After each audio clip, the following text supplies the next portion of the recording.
नमस्कार साथियों, स्वागत है आपका आज की इस वीडियो में। आज की इस वीडियो में बेसिकली मैं आपके साथ शेयर करने वाला हूं आईआईटी जेईई में फ़िज़िक्स का स्टडी किस प्रकार करना चाहिए। इस फ़िज़िक्स में बहुत सारे चैप्टर्स होते हैं और किस किस तरह से किस स्ट्रैटेजी के साथ करना चाहिए ताकि अच्छे रिजल्ट कम टाइम में प्राप्त किया जा सके। आईआईटी जेईई का प्रिपरेशन क्लास 11th में बच्चे शुरू कर देते हैं और जैसे ही ट्यूशन में एंट्री लेते हैं तो उन्हें पढ़ाया जाता है वेक्टर में dot product, cross product, vector का एडिशन, ये सब पढ़ाया जाता है। साथ ही साथ बेसिक मैथमेटिक्स जिसमें इंटीग्रेशन, डिफरेंशिएशन और ट्रिग्नोमेट्री के कुछ फार्मूले एंड कुछ बेसिक फार्मूले मैथमेटिक्स के जो कि फिजिक्स में काम आते हैं। उसके बाद डायरेक्ट एंट्री ली जाती है न्यूटन्स लॉज ऑफ मोशन में।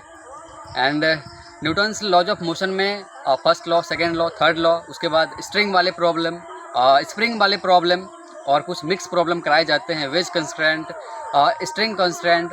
और उसके बाद डायरेक्ट एंट्री ली जाती है काइनेमेटिक्स में। काइनेमेटिक्स के अंदर 1 dimensional motion, 2 dimensional motion, projectile motion, river boat problem, aeroplane and ground problem, इन सब तरह के क्वेश्चन कराए जाते हैं, कॉन्सेप्ट पढ़ाई जाती है, बहुत अच्छा लगता है। उसके बाद सर्कुलर मोशन में एंट्री ली जाती है। सर्कुलर मोशन के अंदर बेसिक डायनामिक्स पे चर्चा किया जाता है। बेसिकली काइनेमेटिक्स और सर्कुलर डायनामिक्स ये सिमिलर ही होते हैं, बस उसमें थोड़ा कोऑर्डिनेट का फ़र्क होता है।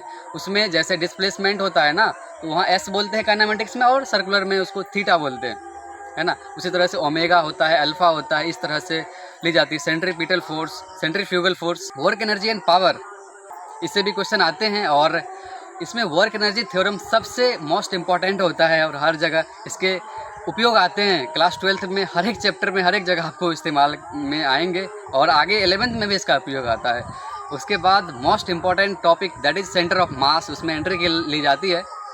और ये टॉपिक बहुत सारे स्टूडेंट को थोड़ा सा डिफ़िकल्ट लगता है, लेकिन ईजी होता है अगर फंडामेंटल पे अगर फोकस किया जाए, हर चीज़ को डेरिवेशन फॉर्मेट में अगर की जाए। इसमें सबसे इम्पॉर्टेंट होता है किसी बॉडी के रिस्पेक्ट में उसका सेंटर ऑफ मास कहाँ पे लाई करता है। जैसे किसी रॉड पे, हाफ रिंग पे, हाफ डिस्क पे, हॉलो स्फेयर पे, सेमी हॉलो स्फेयर पे, सॉलिड स्फेयर पे, उसका सेंटर ऑफ मास कहाँ आता है। अगर उसको डिराइव करना आप जान जाओगे ना, इसमें थोड़ा सा इंटीग्रेशन काम में आता है तो आगे का जर्नी स्मूथ हो जाता है।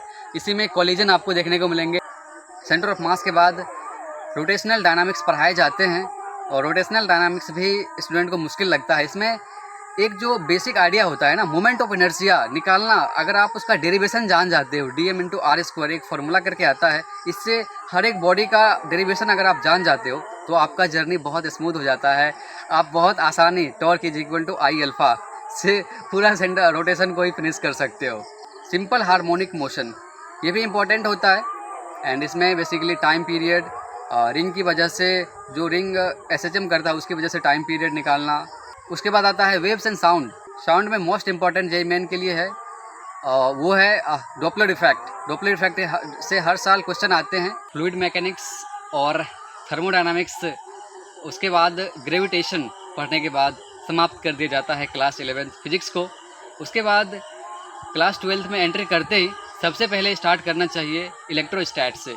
इलेक्ट्रोस्टैट के बाद कैपेसिटर, उसके बाद current electricity, then magnetism and classical magnetics, उसके बाद EMI and AC, then optics and then modern physics.